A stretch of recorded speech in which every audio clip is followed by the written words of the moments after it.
இப்போ ரீசெண்டாக வைரல் ஆகிட்டு இருந்த குனாஃபா சாக்லேட் வச்சு தான் இப்போ நம்ம வந்து கேக் பண்ண போகிறோம். இந்த கேக் வந்து யாருக்கு தானே பண்ணுறேன்னு நினைக்கிறீங்க? வேறு யாருக்கும் இல்லை, என்னோடய பாப்பா பர்த்டேக்கு தான் நான் வந்து ரெடி பண்ணியிருந்தேன். எப்போயுமே அவளோட பர்த்டேக்கு வந்து பார்த்திங்கன்னா ஒவ்வொன்றும் நான் புதுசாக ட்ரை பண்ணுறது வந்து வழக்கம். ஏன் திஸ் இயர் நம்ம ஏன் இது குனாஃபா இது கேக் பண்ணக்கூடாது அப்படின்ட்டு தான் நான் வந்து குனாஃபா கேக் பண்ணியிருந்தேன். நான் நார்மலாக காம்பவுண்ட் சாக்லேட் வச்சுலாம் பண்ணலை, ஒரிஜினல் வேன் குட்டன் சாக்லேட் வச்சு தான் நான் பண்ணியிருந்தேன். ஒவ்வொன்றுமே நான் அவளுக்காண்டி வீட்டில் தான் நான் ரெடி பண்ணியிருந்தேன் ஃப்ரம் ஸ்க்ராட்சில் இருந்து.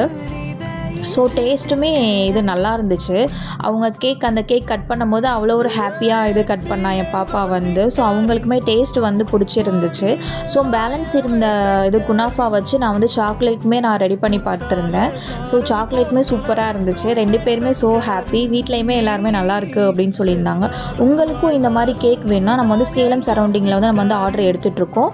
நீங்கள் வந்து ஸ்க்ரீனில் தர நம்பருக்கு வந்து காண்டாக்ட் பண்ணுங்கள். தேங்க்யூ. மறக்காமல் இந்த கேக் எப்படி இருந்துச்சு கமெண்ட் செக்ஷனில் வந்து